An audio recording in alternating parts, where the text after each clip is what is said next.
Bienvenue une fois de plus dans notre bulletin d'information Magnificat.tv, consacré à l'actualité de l'Église. Nous sommes aujourd'hui le mercredi 12 mars 2025 et voici les titres de notre journal. L'état de santé du pape s'est légèrement amélioré.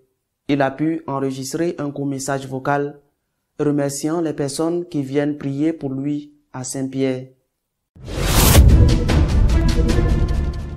La doctrine de la foi a publié une déclaration dans laquelle elle nie que les écrits de Maria Valtorta soient d'origine surnaturelle et puissent être considérés comme révélés. Les accusations selon lesquelles l'Église aurait assassiné des centaines d'enfants indigènes se sont révélées fausses et le gouvernement canadien a clos l'enquête.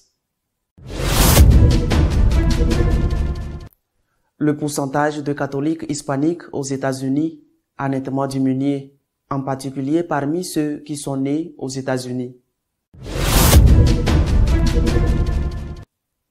Le pape va mieux et le traitement pour le guérir de la double pneumonie dont il souffre commence à porter ses fruits, selon un rapport publié par le Vatican le samedi. Dimanche, le Vatican a déclaré que l'état de santé du pape était stable et que le détournement vers les poumons des vomissures dont il avait souffert n'avait pas eu de conséquences. Mais lundi, la situation a radicalement changé. En fin de journée, le Saint-Siège a indiqué que le pape avait souffert de 2 épisodes d'insuffisance respiratoire aiguë dus à l'accumulation de mucus qui ont nécessité des bronchoscopies et des aspirations. En conséquence, la ventilation mécanique non invasive a été reprise. Mardi, le bureau de presse du Saint-Siège a publié un bulletin rassurant, indiquant que son état était resté stable et qu'il n'avait pas connu d'autres épisodes d'insuffisance respiratoire ou de bronchospasme. Il est resté affébrile et inconscient, sous ventilation mécanique la nuit. L'état de santé du pape mercredi était similaire à celui de la veille. Il n'y a pas eu de nouvelle crise, bien qu'il ait continué à avoir besoin d'une oxygénothérapie à haut débit pendant la journée et d'une ventilation mécanique pendant la nuit. Il a repris certaines activités professionnelles et a passé la journée dans un fauteuil. Le matin, il a reçu l'imposition des cendres et a de nouveau appelé le prêtre de la paroisse de Gaza. Le même rapport médical a été répété jeudi. Le pape n'a pas eu d'épisode de crise respiratoire ni de fièvre, mais les médecins ont maintenu leur pronostic réservé. La nouveauté de la journée a été l'envoi par le souverain pontife d'un court message enregistré remerciant les fidèles qui priaient pour lui sur la place Saint-Pierre. En espagnol et d'une voix très faible, le pape a envoyé ces mots. Je vous remercie de tout cœur pour les prières que vous faites pour ma santé depuis la place. Je vous accompagne d'ici. Que Dieu vous bénisse et que la Vierge veille sur vous. Je vous remercie. Le samedi 8, le rapport du Vatican était encourageant. Il indiquait que la santé du pape François continuait à montrer des signes d'amélioration et que la double pneumonie sévère dont il souffre semblait s'atténuer en réponse au traitement que le pape avait reçu depuis son admission à l'hôpital le 14 février. Malgré cela, le pronostic reste réservé.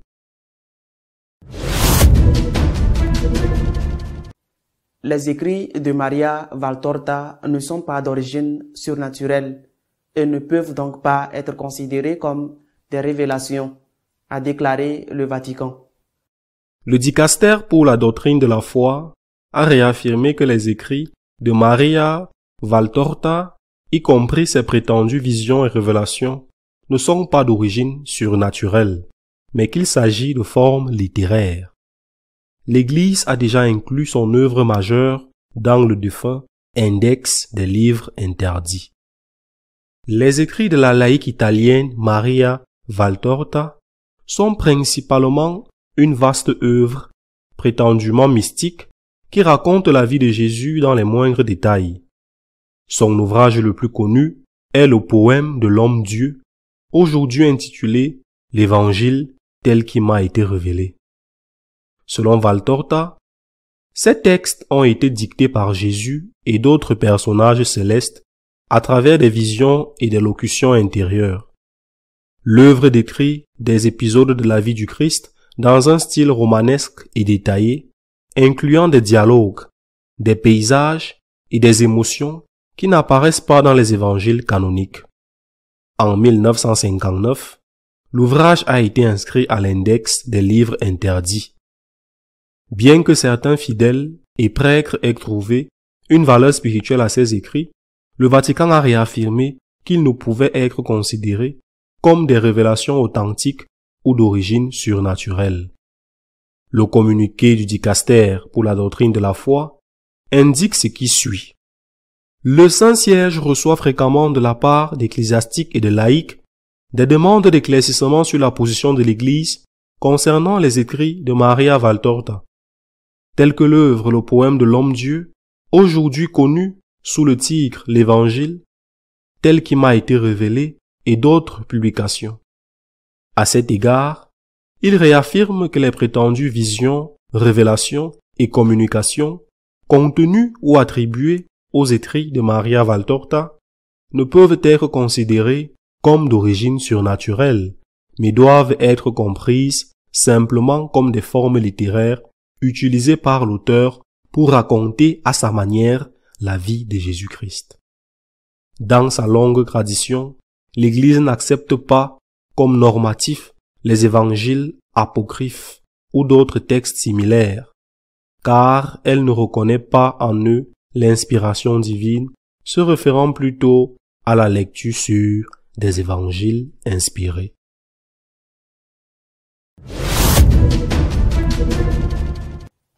L'Église n'a pas perpétré de génocide d'enfants indigènes au Canada, a conclu l'enquête officielle ouverte par le gouvernement canadien.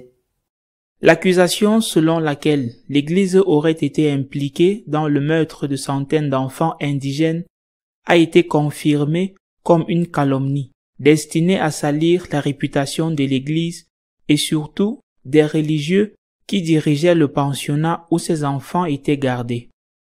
Le gouvernement canadien a mis fin à l'enquête après avoir constaté qu'il n'y avait pas de fosse commune dans ces internats catholiques. Cependant, il n'est pas prévu que le gouvernement présente des excuses pour l'atteinte à l'honneur de l'Église et de ceux qui travaillaient dans ces centres. Après 3 ans d'enquête et un investissement de 216,5 millions de dollars, le gouvernement canadien a décidé de mettre fin à la Commission consultative nationale sur les pensionnats indiens, les enfants disparus et les sépultures non marquées. Malgré les allégations de fosses communes dans les anciens pensionnats, l'enquête lancée à la suite d'allégations d'abus et de meurtres de centaines d'enfants autochtones dans ces centres a déclenché une vague d'indignation nationale, des actes de vandalisme et la destruction de près de 120 églises dans tout le pays. Même le pape s'est excusé publiquement pour ce que l'on croyait être vrai lors de son voyage au Canada. Toutefois, les recherches effectuées à l'aide d'un radar à pénétration de sol n'ont pas permis d'obtenir de preuves matérielles pour étayer ces affirmations.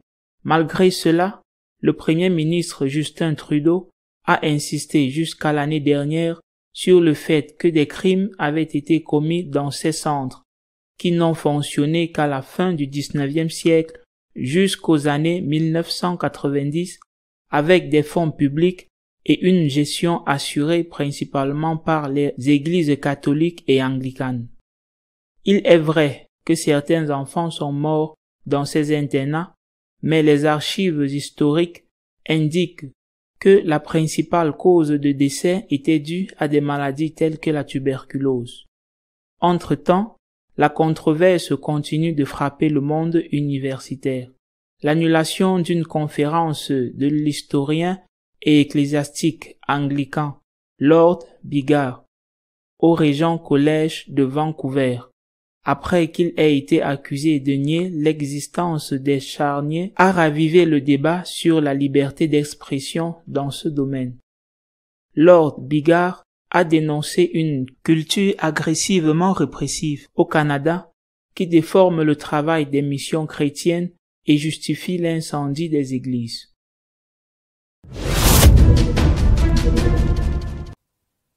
Le pourcentage de catholiques hispaniques vivant aux États-Unis a diminué, d'autant plus que ceux qui sont nés aux États-Unis ont quitté l'Église.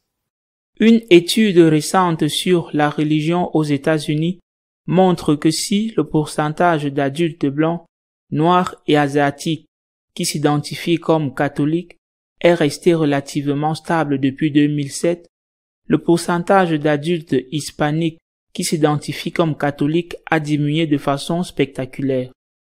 L'étude Religious Landscape Studies 2023-2024 du Pew Research Center a révélé qu'entre 2007, 2023 et 2024, le pourcentage d'adultes blancs aux États-Unis qui s'identifient comme catholiques est passé de 22% à 17%, celui des adultes noirs de 5% à 4%, et celui des adultes asiatiques de 17% à 14%.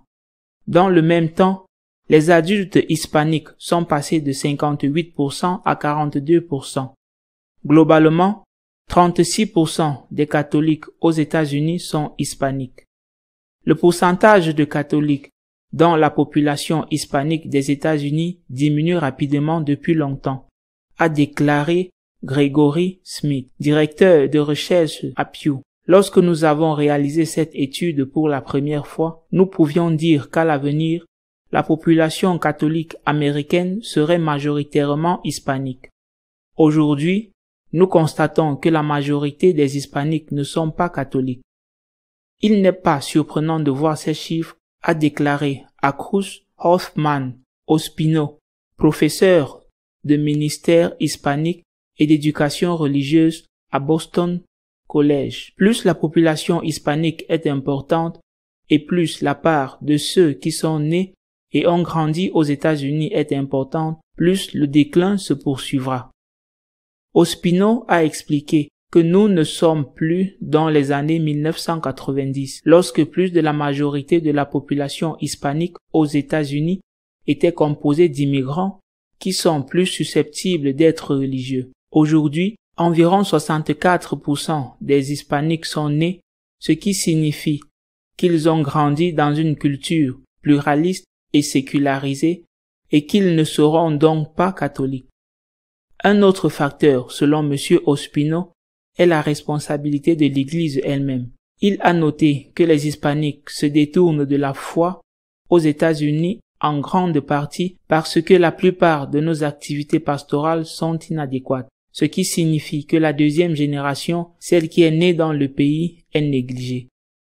La plupart des efforts de la pastorale hispanique aux États-Unis sont destinés à la population immigrée. Messe en espagnol, sacrements en espagnol, services sociaux pour la communauté immigrée. Tout cela est très important et très nécessaire, a déclaré M. Ospino. Cependant, nous n'avons pas trouvé le moyen d'accompagner les 2/3 des latinos qui sont nés et ont grandi aux États-Unis, a poursuivi M. Ospino. De nombreux responsables pastoraux supposent qu'ils vivront leur foi comme leurs parents, grands-parents et frères et sœurs immigrés, ou qu'ils s'américaniseront et s'intégreront simplement à la communauté catholique, blanche et anglophone. En réalité, ce n'est ni l'un ni l'autre. Au-delà de l'aspect hispanique, la principale conclusion de l'étude sur le catholicisme est que la forte baisse du pourcentage de catholiques dans la population enregistrée au début des années 2000 et 2010 s'est stabilisée au cours de la dernière décennie. En 2014, les catholiques représentaient 21% de la population. En 2023-2024, ils représenteront 19%.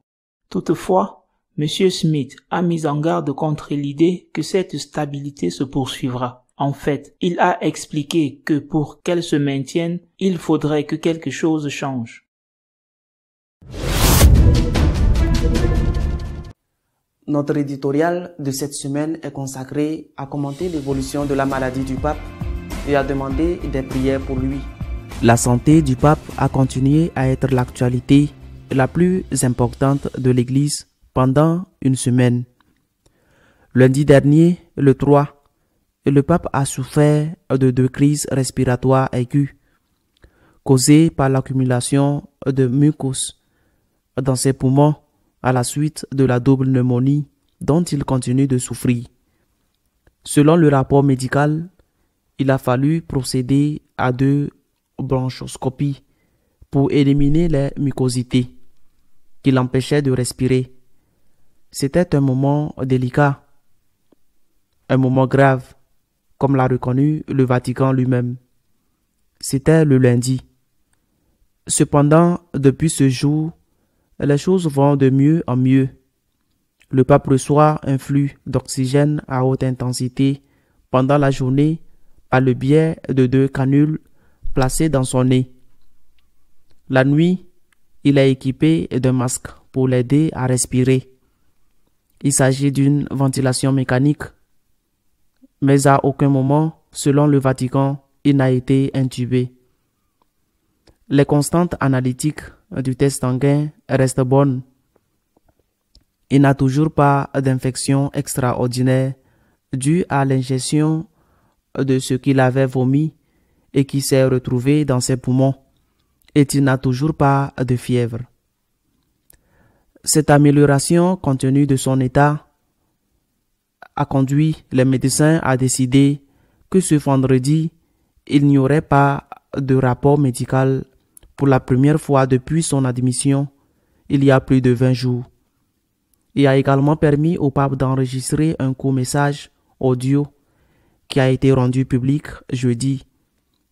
Dans ce message de 30 secondes en espagnol, d'une voix très fatiguée, le pape remercie les personnes qui se réunissent le soir sur la place Saint-Pierre pour prier pour sa santé, leur donne sa bénédiction et les confie aux soins de la Sainte Vierge.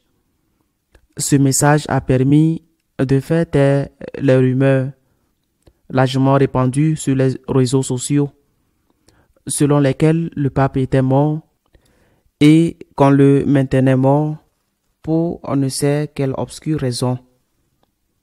Même elle a aussi, à son tour, déclenché une nouvelle vague de rumeurs, car sur les réseaux, certains affirment qu'il s'agit d'un message produit par l'intelligence artificielle.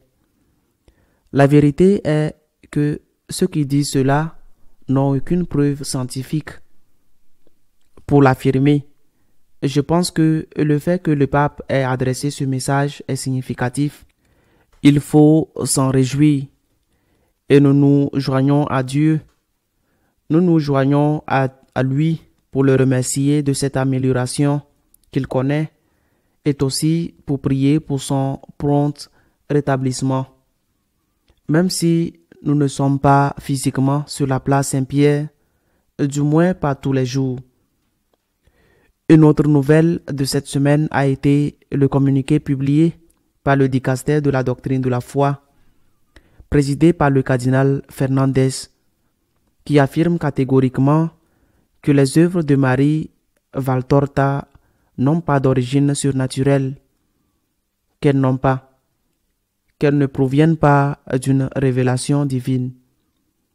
Le livre fondamental de cet auteur, l'Évangile tel qu'il m'a été révélé, également connu sous le nom de Poème de l'Homme-Dieu, eh bien, ce livre dit Doctrine de la foi est dû à l'imagination de l'auteur.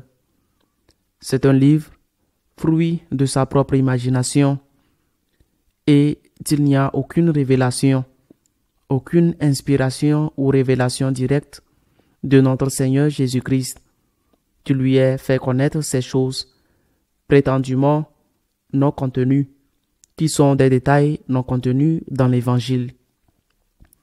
Cette nouvelle ne plaira certainement pas aux milliers d'adeptes de Marie Valtorta, mais c'est ce que le Vatican a officiellement rendu public cette semaine.